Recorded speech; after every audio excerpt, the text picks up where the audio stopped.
जय हिंद प्यारे स्टूडेंट्स। आज का आपका क्लास बहुत ही महत्वपूर्ण होने वाला है। आज का आपका टॉपिक है plant nutrient and plant nutrient low role the plants and deficiency symptoms. Means पादप पोषण क्या है और इसका रोल क्या है,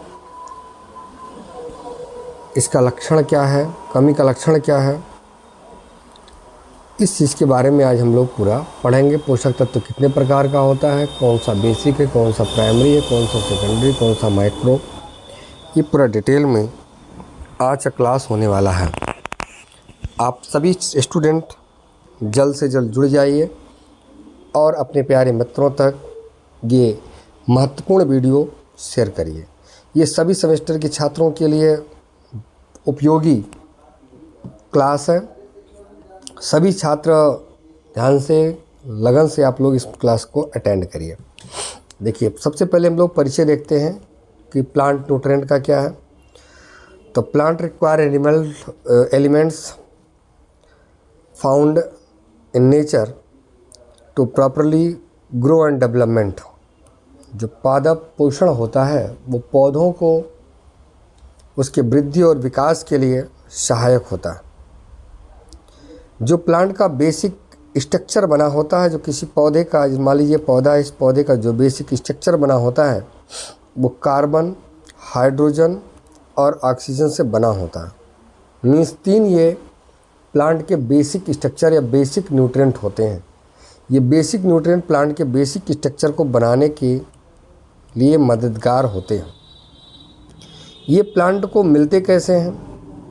तो ये पहला तो होता है एयर में CO2 होता है, कार्बन डाइऑक्साइड उससे मिलता है, जल से मिलता है और फिर O2 से मिलता है। मीन्स ऑक्सीजन से, जो एयर में ऑक्सीजन उससे मिलता है।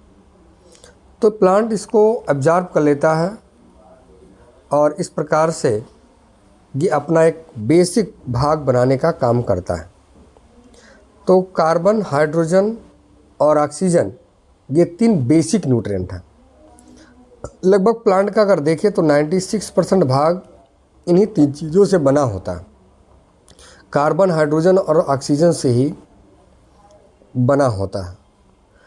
तो जो प्लांट का, अब प्लांट इसको कुछ तो, जैसे वाटर है, वाटर को तो वो रूट से एब्जॉर्ब करता है। ऐसे ही CO2 है, तो जो प्लांट का लीव्स में स्टोमेटा के द्वारा उसको एब्जॉर्ब करता है। ये चीज़ इसके अंतर्गत आता है। दूसरा पॉइंट क्या कह रहा है कि क्राइटेरिया ऑफ इसेंशियलिटी मीन्स पोषक तत्वों की अनिवार्यता। हमारे पीरियोडिक टेबल में बहुत सारे पोषक तत्व हैं, लेकिन 17 पोषक तत्व ऐसे हैं जो पौधों के वृद्धि और विकास के लिए अच्छे माने जाते हैं, या उसके लिए सहायक होते हैं, या उसके लिए आवश्यक होते हैं।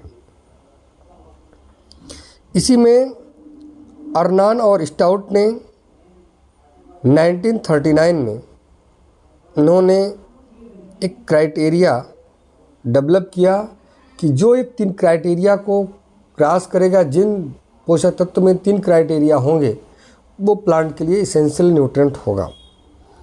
तो अर्नान ने 1954 में 3 इसेंशियल क्राइटेरिया को उन्होंने दिया कि अगर ये 3 इसेंशियल क्राइटेरिया जिन न्यूट्रिएंट में होगा वो प्लांट के लिए आवश्यक होगा। तो सबसे पहले क्वेश्चन कंपटीशन में ये भी पूछा जाता है कि इसेंशियल क्राइटेरिया किसने दिया और कब दिया। तो अर्नान और स्टाउट ने 1939 में, और इस रेफर्ड किया इस इसेंशियल क्राइटेरिया को अर्नान ने 1954 में।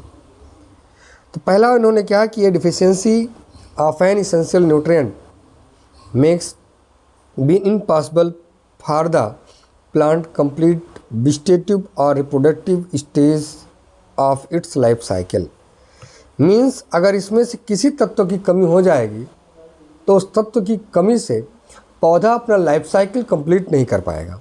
मीन्स अपना जीवन चक्र वो प्लांट पूरा नहीं कर पाएगा। उसका चाहे वेजिटेटिव ग्रोथ रुक जाए, चाहे उसका रिप्रोडक्टिव स्टेज कहीं ना कहीं वह हार्मफुल इफेक्ट जरूर डालेगा।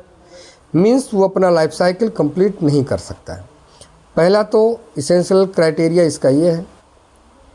दूसरा क्राइटेरिया जो आता है वो such deficiency is specific to the elements in question. मतलब जिस तत्व की कमी है उसी तत्व की कमी के द्वारा उस तत्व की पूर्ति की जा सकती है। उसी प्रकार के फर्टिलाइजर उसी तत्व को देने से उसकी पूर्ति की जा सकती है और उसी से उसका लक्षण जो भी उसी से उसकी आवश्यकता पूर्ण होगी।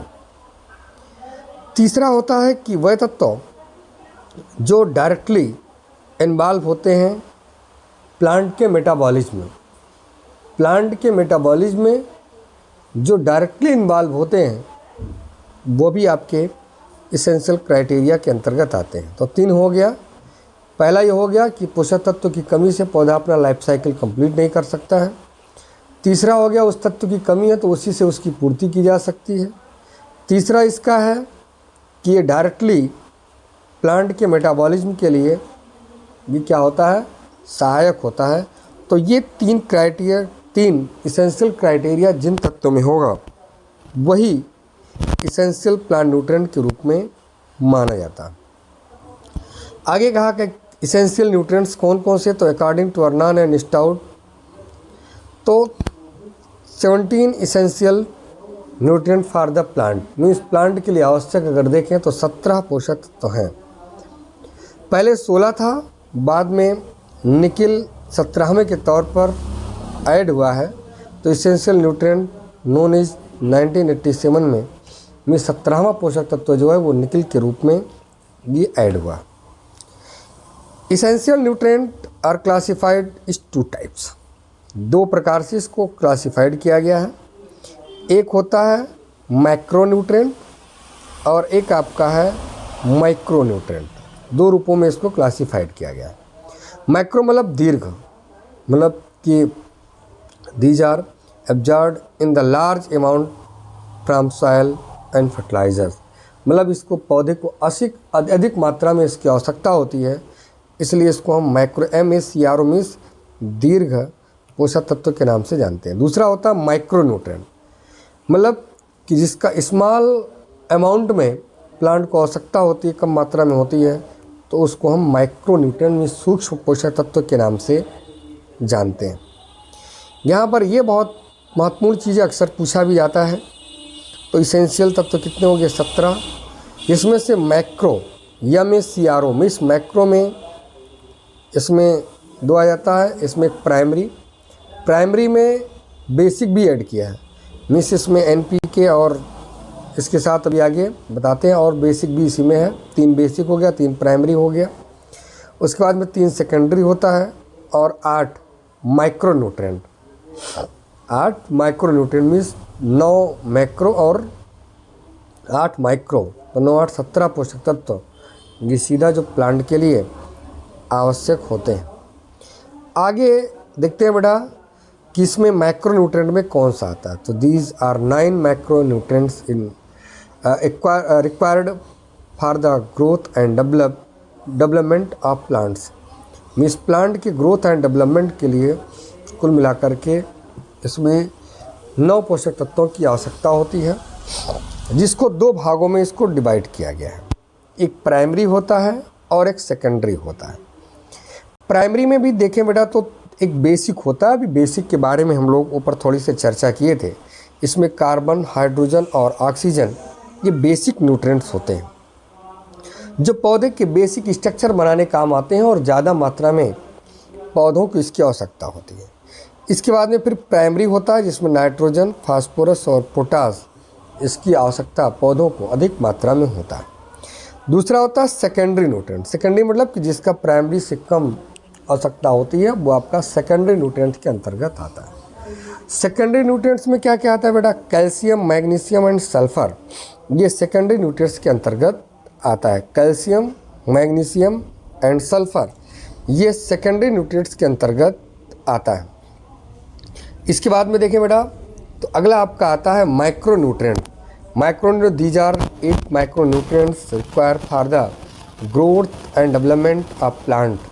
तो इसमें 8 ये माइक्रोन्यूट्रिएंट में सूक्ष्म मीन जिनको पौधों में सूक्ष्म मात्रा में जिनकी आवश्यकता होती है वो आपका सूक्ष्म पोषक तत्व के रूप में माना जाता है।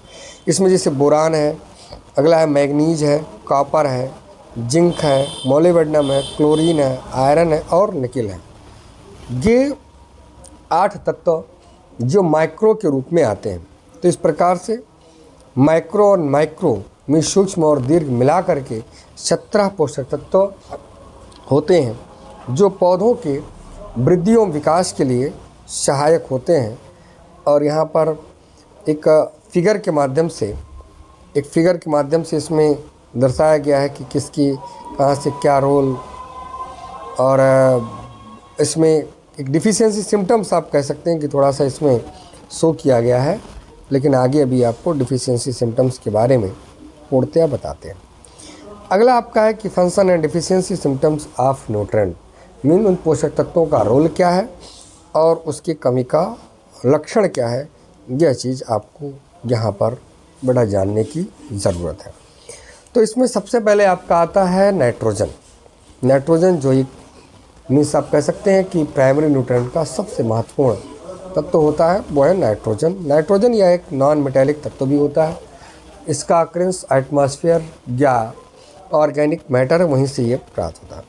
तो क्या होता है, इसका पहला रोल क्या है दिया गया है, आप देखिए देयर इसमें major component of plant cell and cell wall, ये सेल के लिए और सेल वॉल के लिए एक मेजर कंपोनेंट होता है।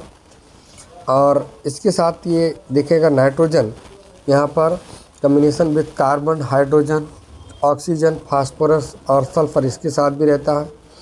दूसरा पॉइंट क्या है कि necessary for the formation of amino acid, ये एमिनो एसिड का निर्माण करता है। क्योंकि आपको ये भी पता होगा कि नाइट्रोजन ये प्रोटीन का एक अवयव होता है, एक पार्ट होता है। तो एमिनो एसिड कन्वर्ट अमोनिया के रूप में, और इस प्रकार से वो कन्वर्ट फिर बाद में ये नाइट्रोजन कन्वर्जन इस प्रकार से आप कह सकते हैं कि एक प्रोटीन का एक भाग होता है। तो एमिनो एसिड क्या करता है कि building block of the protein क्या करता है, बिल्डिंग ब्लॉक का काम करता है। अगला है कि essential for the plant cell division, means ये कोशिका विभाजन के लिए ज़्यादा आवश्यक होता है। अगला यहाँ पर है कि इंटीग्रल पार्ट ऑफ क्लोरोफिल, ये क्लोरोफिल का एक भाग होता है। इसी वजह से ये पौधे को क्या करता है, हरा भरा रखने का काम करता है। नेसेसरी कंपोनेंट ऑफ विटामिन्स, ये विटामिन्स का भी एक कंपोनेंट होता है। ऐसे improve the quality of leafy vegetables, जो भी पत्तेदार वाली सब्जियां हैं ये उनकी क्वालिटी को भी इम्प्रूव करने का काम करता है।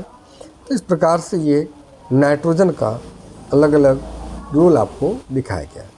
फिर बेटा इसमें जानना है कि डिफिशियंसी सिम्टम्स ऑफ नाइट्रोजन का डिफिशियंसी सिम्टम्स क्या है। तो इसके कमी का लक्षण जो है वो पौधे को पुरानी पत्तियों पर दिखाई देता है, मीन्स निचली पत्तियों पर। जैसे ये है तो ये पुरानी होगी, ऊपर जैसे पत्ती निकलती जाएगी वो नई पत्ती होगी।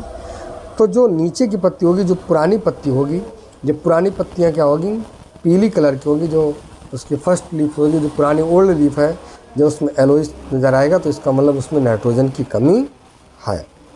अगला क्या है कि ट्रिलिंग स्पोर इन सीरियल। देखिए ट्रिलिंग और ब्रांचिंग, पहले क्या होता है कि टिलर्स, जैसे गेहूँ है तो गेहूँ में क्या होते हैं, प्लांट से बगल से टिलर्स निकलते हैं। ज़्यादातर जितने ग्रेमनी फैमिलीज़ के प्लांट्स होते हैं उनमें टिलर्स निकलते हैं।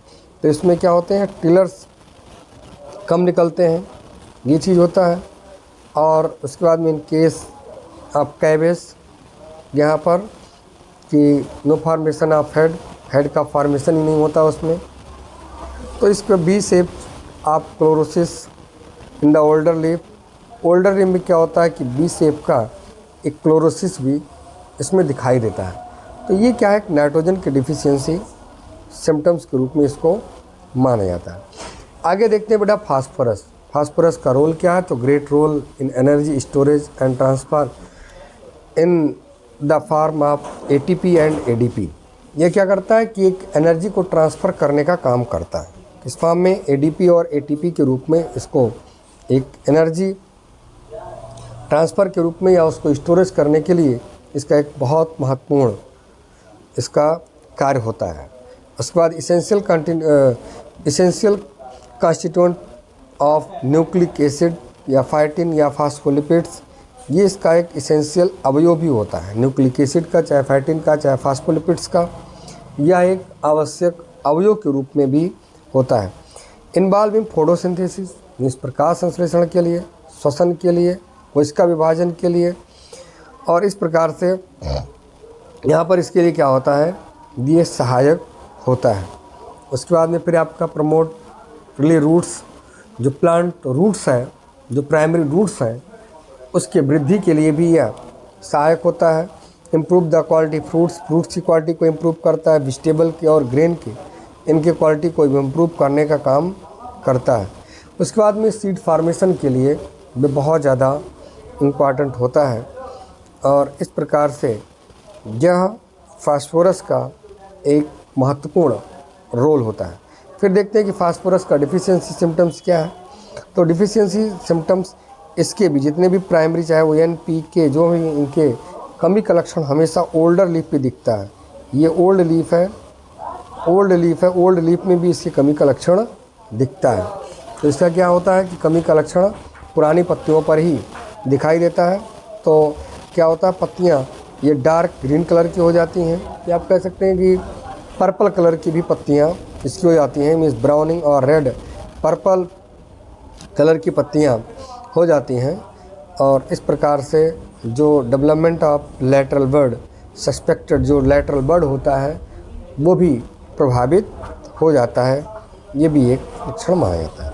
अगला देखते हैं बेटा, प्राइमरी में ही पोटेशियम का भी अपना एक बहुत महत्वपूर्ण रोल होता है। तो most essential function of potassium is stomata regulation, means stomata closing and opening के लिए इसका भी एक बहुत खास रोल माना जाता है।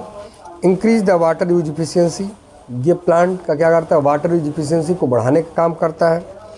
उसके बाद में फिर आपका प्रोवाइड डिजीज रेजिस्टेंट, ये पौधों में रोग प्रतिरोधक क्षमता बढ़ाने का भी काम करता है। Formation of translocation of sugar, तो शुगर फार्मेशन, उसके निर्माण में भी और उसके ट्रांसलोकेशन में भी इसका महत्वपूर्ण रोल होता है। इंक्रीज इन फोटोसिंथेसिस, प्रकाश संश्लेषण के लिए, ज़्यादा प्रकाश संश्लेषण तभी पौधा अपना भोजन बनाएगा और पौधा ग्रोथ कर सकता है। उसके बाद में एक्टिवेट एंजाइम एंड यहाँ पर कंट्रोल ऑफ द यहाँ पर रिएक्शंस रेट, मीन्स इसको क्या करता है कि एंजाइम को एक्टिवेट करने का काम भी करता है। Improve the quality of seed, बहुत महत्वपूर्ण पॉइंट है। सीड को क्या करता है, इम्प्रूव करता है, और फ्रूट को भी इम्प्रूव करने का काम करता है। मीन्स जितनी कंद वाली फसलें होती हैं, उनके कंद को सुडौल और चिकना बनाने का भी काम ये काफ़ी ज़्यादा अच्छे तरीके से करते हैं। पोटेशियम आयन के रूप में, मीन्स ये पौधों में क्या होता है, एब्जॉर्ब होता है। इसका बेटा अगर देखें कि डिफिशियंसी सिम्टम्स क्या है, तो पौधे का क्या होता है कि इसका ब्राउनिंग जैसे, ये जो ओल्डर लीफ है, जो पुरानी पत्तियां हैं, ये ब्राउनिंग जैसे हो जाती हैं, मीन्स कांस्य कलर की इनकी पत्तियां हो जाती है। जो ग्रेन है वो उनकी क्वालिटी नहीं सही होती है, कंद प्रभावित हो जाते हैं, ये आप कह सकते हैं। जो उसके कंदी भाग होते हैं वो भी डेवलप कर जाते हैं। और फिर स्पॉट, डेड टिश्यू टिप्स, ये प्रभावित होता है। और उसके बाद में फिर जो फ्रूट्स की एंड वेजिटेबल की सबकी क्वालिटी भी क्या होती है, और रिड्यूस हो जाती है। आगे इसी कड़ी में देखते हैं बेटा कैल्शियम का। कैल्शियम का कार्य क्या है, तो कैल्शियम यहाँ पर क्या करता है कि मेन रोल इसका क्या होता है कि सेल वॉल के लिए, इसके लिए सेल वॉल के लिए। और उसके बाद में हेल्प टू मेंटेन द यहाँ पर मेम्ब्रेन, जो परमेबिलिटी एंड स्टेबिलिटी, इसके लिए भी ये सहायक होता है। और important for the growth and the meristematic tissues जो होते हैं उसके लिए भी, रूट टिप्स के भी निर्माण के लिए काफ़ी ज़्यादा ये सहायक होता है। इस प्रकार से कैल्शियम का भी अपना, चाहे वो मैलिक एसिड, ऑक्जेलिक एसिड, इस सब के लिए साइट्रिक एसिड, इस सब के निर्माण के लिए भी कैल्शियम का अहम रोल होता है। उसके बाद में play in important role of germination and growth in pollen, means pollen की ग्रोथ के लिए और पॉलन के जर्मिनेशन के लिए, इसके लिए भी काफ़ी ज़्यादा इसका होता है। उसके बाद में increase the nodules in legume. In legume का जो नोडल्स मतलब जो दलहनी फसलें हैं उनमें ग्रंथियाँ पाई जाती हैं, उन ग्रंथियों को भी ये तो क्या करता है, इंक्रीज़ करता है, ज़्यादा मात्रा में ग्रंथि का निर्माण करता है, जिससे एटमॉस्फेरिक नाइट्रोजन का ज़्यादातर फिक्सेशन हो सके। उसके बाद में required for the cell division and elongation, means cell division के लिए भी ये काफ़ी ज़्यादा आवश्यक होता है। इसके बाद में फिर आपका आता है इसकी डिफिशियंसी सिम्टम्स में अगर देखें तो जो नई पत्तियां होती हैं, नई पत्तियों में इसकी कमी का लक्षण प्रमुखता से दिखाई देता है। और उसके बाद में डिफिशियंसी यहाँ पर देखिए कि टर्मिनल बड या जो एपिकल रूट डेवलपमेंट है उस पर भी इसकी कमी का लक्षण प्रमुख तौर पर दिखाई देता है। Tip burn of cabbage of cauliflower इसकी कमी से होता है। ब्लैक हर्ट या आप एयरली इसका भी होता है।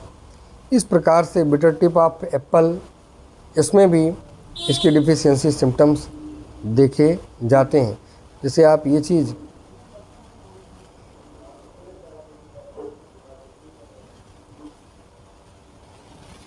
जैसे ये चीज़ आप इसमें प्रमुख तौर पर देख सकते हैं कि इसकी कमी का लक्षण कैसे दिखता है। या टोमेटो में भी इसका लक्षण और एप्पल में भी ये कैल्शियम की कमी का लक्षण दिखाई देता है। अगला आता है बेटा मैग्नीशियम। मैग्नीशियम का बहुत ज़्यादा क्वेश्चन पूछा जाना है, क्या होता है कि क्लोरोफिल ये प्रोडक्शन मतलब की एलिमेंट ऑफ क्लोरोफिल प्रोडक्शन, तो क्लोरोफिल के लिए सबसे ज़्यादा आवश्यक कोई तत्व होता है तो वो होता है मैग्नीशियम।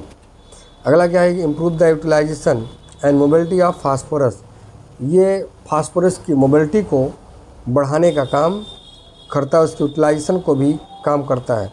यह एक एक्टिवेटर्स और प्लांट एंजाइम के रूप में भी कार्य करता है कार्य करता है। Increase the iron utilization of the plant, iron कैसे प्लांट ज़्यादातर यूटिलाइज कर ले इसके लिए भी ये महत्वपूर्ण रोल अदा करता है। उसके बाद एटीपी और एटीपी के लिए खासकर इसके लिए भी काफ़ी ज़्यादा रोल अदा करता है। अगला होता है डिफिशियंसी सिम्टम्स ऑफ मैग्नीशियम। तो इसमें क्या होता है कि मेकर्स ऑन एसिडिक सॉइल, तो आपका एसिड सॉइल या सैंडी सॉइल, तो यहाँ पर potassium deficiency symptoms is first appearance on the older leaf, means पुरानी पत्तियों पर इससे कमी का लक्षण दिखाई देता है। और इससे कमी का लक्षण पुरानी पत्तियों पर दिखने के साथ साथ इसकी अगर ज़्यादा कमी हो जाती है तो पुरानी पत्तियां इसकी क्या होती हैं, प्रभावित होने लगती हैं। इसकी कमी का लक्षण टोबैको मीन्स तंबाकू की फसलों पर भी दिखाई देता है। यहाँ पर अगर आप देखें तो इससे कमी का लक्षण दिख रहा है कि जो इंटरविनल है, जो बीच की इंटरविनल लैंडिंग जो बीच की भाग है उसमें आप देखते हैं कि हल्का कांस कलर का येलोइश कलर का इसमें भाग दिखाई देता है, मतलब इंटरविनल क्लोरोसिस मीन्स कहीं कहीं पर हरापन उससे क्या होता है उन पत्तियों का समाप्त हो जाता है। अगला आता है बेटा सल्फ़र। देखिए सल्फ़र, तो sulphur containing amino acid, sulphur क्या करता है, एमिनो एसिड का निर्माण करता है। और इस प्रकार से यहाँ पर ये एमिनो एसिड के निर्माण के लिए जैसे इसमें सिस्टीन का निर्माण प्रमुख तौर पर ये करता है। उसके बाद में सिंथेसिस ऑफ द, इसमें कंपोनेंट या रिस्पॉन्सिबल या करेक्टेटिस टेस्ट ऑफ द प्लांट यहाँ पर मेजर्स या आयंस, उसके लिए भी काफ़ी ज़्यादा रोल अदा करता है। और उसके बाद में improve the oil quality, means जो भी ऑयल सीड क्रॉप है उसमें सल्फ़र अवश्य मात्रा में देना चाहिए, ज़्यादा मात्रा में देना चाहिए, क्योंकि ऑयल कंटेंट की मात्रा को बढ़ाता है और साथ ही साथ ऑयल में जो फ्लेवर होता है, जो गंध होता है, उसको भी ये डेवलप करने का काम करता है। अगला क्या है कि ग्रेन की क्वालिटी को भी अच्छा करता है और क्लोरोफिल फॉर्मेशन के लिए भी ये सहायक होता है। फिर सल्फ़र का हम देखते हैं कि डिफिशियंसी सिम्टम्स क्या है। तो first appearance anger growth in the, यहाँ पर involve the plant means anger leaf पर इसका भी कमी का लक्षण दिखता है और नॉर्मल ग्रीन कलर का हो जाता है, मतलब आप कह सकते हैं कि लाइट येलो कलर में इसकी पत्तियां हो जाती हैं, जो कलर इसके प्रमुख तौर पर चेंज हो जाते हैं। ये डिफिशियंसी सिम्टम्स इसके दिखते हैं। उसके बाद में जो मार्जिनल लीफ होती है उसमें क्या होता है, कर्लिंग होने लगता है, मतलब पत्तियां क्या होती हैं, कर्ल होने लगती हैं, वो घूमने लगती हैं। और यहाँ पर इस सब की कमी दिखाई दिए गए हैं कि किसी की कमी से एनपी की कमी के लक्षण इसमें प्रमुख तौर पर दिखाई दिए गए। जैसे ये नाइट्रोजन कमी का लक्षण है, ये पोटेशियम की कमी का लक्षण है, ये फास्फेट की कमी का लक्षण है, और ये एक हेल्थी लीव है, मतलब ये एक हेल्दी लीव है। और उसके बाद में इससे कमी का लक्षण एनपी की कमी का लक्षण इसमें दिखाई दिया गया। जैसे फास्फेट में आप देखते हैं कि पर्पल कलर की पत्तियाँ हो जाती हैं, पोटेशियम में देखते हैं कांस कलर की हो जाती हैं, और नाइट्रोजन में जो होता है वो येलो कलर की। और ये एलोपन कहाँ से प्रारंभ, ओल्ड लीफ में, और ओल्ड लीफ में कहाँ से, टिप से। जब टिप से प्रारंभ हो रहा है तो इसका मतलब क्या है कि इसमें नाइट्रोजन की कमी का लक्षण दिख रहा है। आगे अगर देखें बेटा तो माइक्रोन्यूट्रिएंट मीन्स सूक्ष्म पोषक तत्व। सूक्ष्म पोषक तत्व में कौन कौन से आते हैं, बोरान है, क्लोराइड है, copper, iron, manganese, molybdenum, zinc, nickel, ये सब मीन्स माइक्रोन्यूट्रिएंट के रूप में होता है। तो माइक्रोन्यूट्रिएंट में पहला आपका क्या आता है, बोरान। तो बोरान ये आपका ओनली नॉन मेटेलिक एलिमेंट्स के रूप में होता है। Essential for germination of pollen grain, ये पॉलन ग्रेन के जर्मेशन के लिए और पॉलन ट्यूब के निर्माण के लिए। क्योंकि आप जानते हैं जब सेक्सुअल रिप्रोडक्शन होता है तो उसमें पॉलन, और पॉलन जब कहाँ स्टिग्मा पे आता है तो पॉलिनेशन, तो पॉलन की जर्मेशन और पॉलन ग्रेन के निर्माण के लिए बोरान काफ़ी ज़्यादा आवश्यक। दूसरा चीज़ क्या, पॉलन ट्यूब, जब स्टिग्मा पर पॉलन आता है तो उसको ओवरी तक पहुंचने के लिए पॉलन ट्यूब की आवश्यकता होती है। तो उस पॉलन ट्यूब के डेवलपमेंट के लिए भी बोरान प्रमुख तौर पर आवश्यक होता है। Necessary for sugar translocation, sugar translocation के लिए भी ये आवश्यक होता है। Essential for seed and cell division formation, इसके लिए भी होता है। प्रमोट द मैच्योरिटी, इसके लिए भी होता है। और उसके बाद में कैलीफ्लावर में भी ये काफ़ी ज़्यादा आवश्यक होता है। अगला होता है कि इसके कमी का लक्षण क्या है, इसका डिफिशियंसी क्राम क्या है। तो एक बहुत ज़्यादा क्वेश्चन पूछे जाने वाला है कि ब्राउनिंग ऑफ कैलीफ्लावर किससे कमी से होता है, ये बोरान की कमी से होता है। टॉप सिकनेस ऑफ टोबैको किसकी कमी से होता है, ये भी वही है। फिर आपका फ्रूट क्रैंकिंग ऑफ टोमेटो, ये भी बोरान के। हेड फ्रूट है आपका, head of fruits of citrus, उससे कमी होता है। तो इस प्रकार से या हेलो स्टेम ऑफ कैलीफ्लावर, ये भी बोरान की कमी के लक्षण, मतलब ये सब डिफिशिएंट के रूप होते हैं, मतलब ये फिजियोलॉजिकल एक डिसऑर्डर है इसके माध्यम से। अगला होता है क्लोरीन। क्लोरीन का प्ले इम्पोर्टेंट रोल इन, यहाँ पर आप ऑक्सीडेशन के लिए ये काफ़ी ज़्यादा करता है। और उसके बाद में फिर क्या करता है, सफर द प्लांट डिजीज को कम करने का काम करता है। उसके बाद में फिर ये टर्गर प्रेशर मीन्स बनाने का काम भी करता है। कोफैक्टर, उसके लिए भी ये काफ़ी ज़्यादा सहायक होता है। अगला होता है फिर बेटा कापर क्या करता है, ये इसका भी अपना रोल है। जैसे फैटी एसिड के निर्माण के लिए, इसेंशियल ऑफ फोटोसिंथेसिस के लिए, फर्टिलिटी द मेल फ्लावर में फर्टिलिटी इम्प्रूव करने के लिए। उसके बाद में impact the disease resistant to plant में क्या करता है कि डिजीज रेसिस्टेंस करने के लिए भी होता है। उसके बाद में फिर आपका flavour of fruits and vegetables, उसमें फ्लेवर बढ़ाने का काम करता है, चाहे वो फ्रूट्स हो चाहे वो वेजिटेबल्स हो, उसके लिए भी। इन दोनों के कमी का लक्षण क्या होता है कि अगर ऐसी कमी हो जाती है तो sterility of the male flower में क्या होता है, स्टेरिलिटी हो जाती है, मतलब उसमें कह सकते हैं कि नर बाध्यता हो जाती है, जिससे वो पॉलिनेशन नहीं कर पाता है। और क्लोरोसिस एंगर सूट टिश्यूज उसको भी प्रभावित करता है, नेक्रोसिस इसके लिए भी होता है। तो इस प्रकार से इसके कमी का लक्षण यहाँ पर दिखाई देता है। अगला इसमें आयरन का भी promote the synthesis of chlorophyll को भी क्या करता है, प्रमोट करने का काम करता है। Act as an oxygen carrier के रूप में भी ये कार्य करता है। इस प्रकार से इसके भी, उसके बाद में एक्ट्स एन एंजाइम एक्टिवेटर, एक एंजाइम एक्टिवेटर्स के रूप में भी रोल अदा करता है। तो आयरन डिफिशियंसी सिम्टम्स भी इसमें दिखाई दिया गया है कि इसमें कमी लक्षण नहीं है। और यहाँ पर क्या होता है, ये आयरन के कमी का लक्षण है। भी जो नई पत्तियाँ हैं वो पत्तियाँ अगर पीली पड़ जाती है, पूरी की पूरी पत्ती अगर पीली पड़ जाती है तो इसका मतलब क्या है कि उसमें आयरन की डिफिशियंसी मानी जाती है।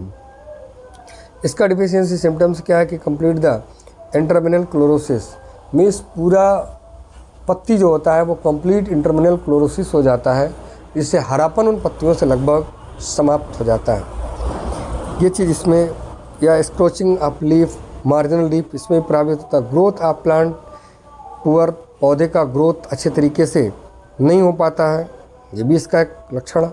उसके बाद में फिर अगला आपका आता है मैग्नीज का रोल क्या है कि function as a part of, यहाँ पर क्या करेंगे, एंजाइम सिस्टम, ये भी एंजाइम का एक क्या होता है, पार्ट होता है।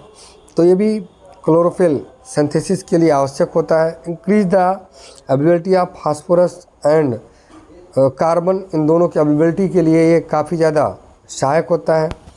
अगला क्या है कि क्लोरोप्लास्ट स्ट्रक्चर बनाने के लिए, उसको मेंटेनेंस के लिए भी ये आवश्यक होता है। तो इसकी कमी का लक्षण भी वही होगा लगभग। तो इस प्रकार से तो एंगर लीफ में इसकी कमी का लक्षण दिखता है।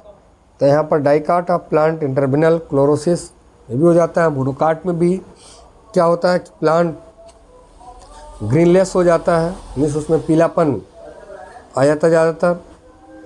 तो इस प्रकार से इसकी कमी का लक्षण इसमें दिखाई देता है। और अन्य फसलों में इसके डिफिशियंसी सिम्टम्स भी दिखाई देते हैं, चाहे वो शुगर बीट्स हो, चाहे वो पीस हो, चाहे वो ओट्स हो, चाहे शुगर केन हो, इन सब में इसके एक डिफिशियंसी सिम्टम्स भी दिखाई देते हैं। आप कह सकते हैं इसको फिजियोलॉजिकल डिसऑर्डर, ये फिजियोलॉजिकल डिसऑर्डर इसमें दिखाई देता है। अगला होता है मॉलिबेडनम जो होता है, ये सबसे ज़्यादा आवश्यक जो होता है वो एटमॉस्फेरिक नाइट्रोजन एब्जॉर्प्शन के लिए होता है। Required of the two form of enzyme, यहाँ पर नाइट्रेट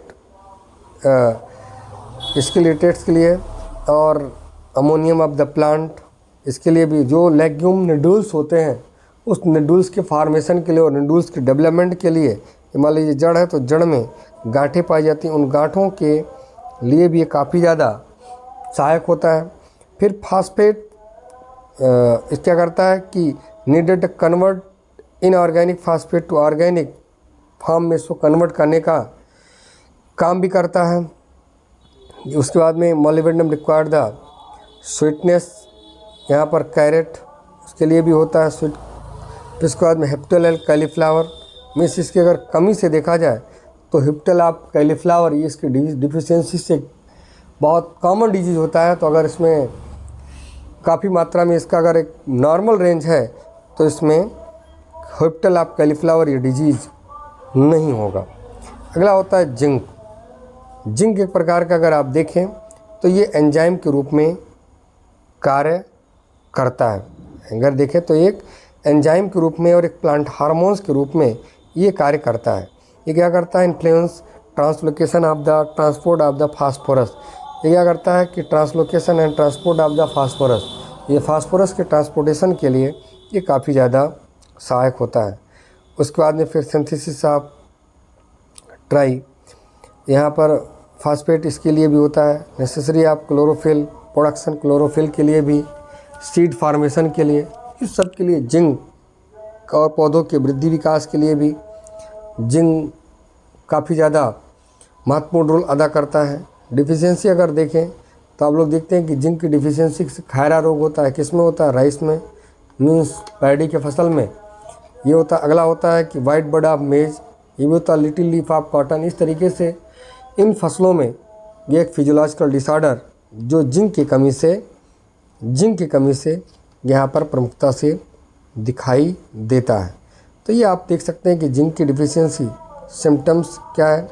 तो lateral stage of zinc deficiency यहाँ पर आपको दिखता है, यहाँ पर जिंक डिफिशियंसी ये प्रारंभ होने लगता है। ये early stage of zinc deficiency, मतलब इस प्रकार से पहले इस स्टेज में प्रारंभ होता है, फिर इस स्टेज में आता है। जब इसका एक भयंकर प्रारूप होता है तो इस कलर के रूप में ये डिफिशियंसी सिम्टम्स होता है। अगला पॉइंट बेटा अगर देखेंगे तो ये भी चार्ट बहुत महत्वपूर्ण चार्ट होता है। मीन्स क्या कह रहा है कि प्लांट न्यूट्रिएंट अवेलेबिलिटी चार्ट। ये प्लांट न्यूट्रिएंट अवेलेबिलिटी चार्ट होता है। इसमें अगर देखें तो 3 कंडीशंस, अगर पीएच मीटर को आप देखें, ये मान लीजिए कि पीएच स्केल है, तो पीएच स्केल 4 से 10 तक है। इसमें अगर 7 के नीचे है तो एसिडिक है, 7 पर अगर है तो न्यूट्रल है, और अगर 7 से अधिक है तो यहाँ पर क्या होता है, एल्कलाइन होता है, मतलब बेसिक के रूप में ये रहता है। तो अगर हम नाइट्रोजन की बात करते हैं तो नाइट्रोजन आप देखते हैं, अब यहाँ पर अगर एक पॉइंट को आप देखें तो नाइट्रोजन अगर न्यूट्रल कंडीशन ज़्यादा है, मींस पीएच अगर 6.5 से 7.5 के बीच में अगर है, तो उस समय नाइट्रोजन की अवेलेबिलिटी ज़्यादा होती है। ज़्यादा तरीके से नाइट्रोजन वहाँ पर पौधों को अपटेक। फास्फेटिक अगर आप देखें तो एसिडिक टू न्यूट्रल, इस कंडीशन में फास्फोरस पौधे को ज़्यादा अवेलेबल होते हैं, जबकि अल्कलाइन में उसकी अवेलेबिलिटी घट जाती है। पोटेशियम को अगर देखें तो पोटेशियम की अवेलेबिलिटी एसिडिक कंडीशन में कम होता है, लेकिन न्यूट्रल से लेकर के और अल्कलाइन तक अधिक होता है। सल्फ़र का भी वही हाल है। कैल्शियम भी अगर पीएच नॉर्मल है तो कैल्शियम की अवेलेबिलिटी अधिक होती है। मैग्नीशियम की अगर बात देखें तो मैग्नीशियम नॉर्मल पीएच पर मैग्नीशियम की अवेलेबिलिटी अधिक अच्छी मानी जाती है। आयरन का अगर देखें तो आयरन ये अगर एसिडिक कंडीशन की सॉइल है तो वहाँ पर आयरन की अवेलेबिलिटी अधिक होती है, जबकि जैसे बेसिक या अल्कलाइन में पहुँच जाता है उस समय आयरन की अवेलेबिलिटी बिल्कुल से घट जाती है। यही हाल मैग्नीशियम का भी है। स्ट्रांग एसिडिक है तो नहीं होगा, लेकिन नॉर्मल अगर एसिडिक सॉइल है तो मैग्नीशियम की अवेलेबिलिटी अधिक होती है।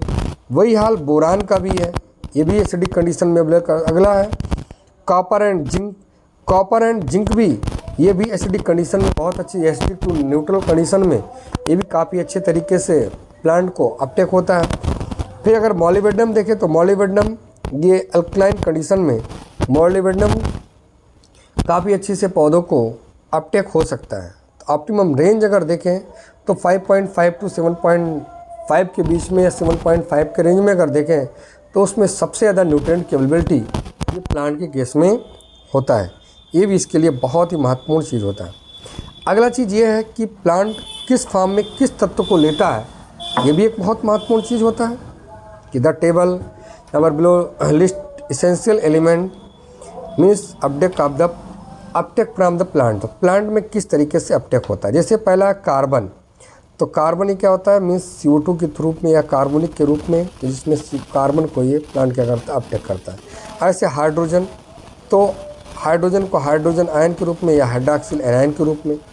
ऑक्सीजन को अगर आप देखेंगे तो हाइड्रॉक्सिल एनायन से यहाँ से भी ऑक्सीजन या O2 डायरेक्ट, इसको भी पौधा अपटेक करता है। नाइट्रोजन को अगर देखेंगे तो ये नाइट्रेट और अमोनिकल 2 फॉर्म में पौधा अपटेक करता है। तो अमोनिकल फॉर्म में अगर ऑक्सीडाइज जोन है जहाँ पर बाकायदा ऑक्सीजन की उपस्थिति है, ऑक्सीडाइज जोन है, तो पौधा नाइट्रेट फॉर्म में नाइट्रोजन को लेता है। जहाँ पर रिड्यूस जोन होता है तो वहाँ पर नाइट्रोजन को अमोनिकल फॉर्म में लेता है। फास्फोरस एसिडिक और बेसिक दोनों में, मीन्स एक तो HPO4 और एक H2PO4, एक PO4 भी आता है। जब स्ट्रॉन्ग अगर आपका बेस होता है तो उस टाइम में PO4 के रूप में पौधा फास्फोरस को अपटेक करता है। अगला है पोटास, जो पोटेशियम आयन के रूप में पौधा पोटास को अपटेक करता है। ऐसे क्लोरीन है, जो क्लोरीन एनायन के रूप में पौधा इसको अपटेक करता है। ऐसे आप देखें कैल्शियम, जो कैल्शियम आयन के रूप में कैल्शियम को पौधा क्या करता है, अपटेक करता है।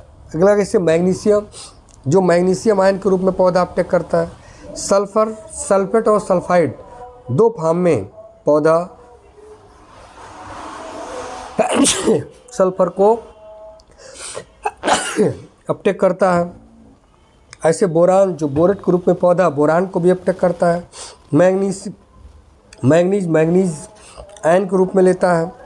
ऐसे आपका कॉपर के रूप में, जिंक जिन आयन के रूप में, मॉलिब्डेनम मॉलिब्डेट के रूप में।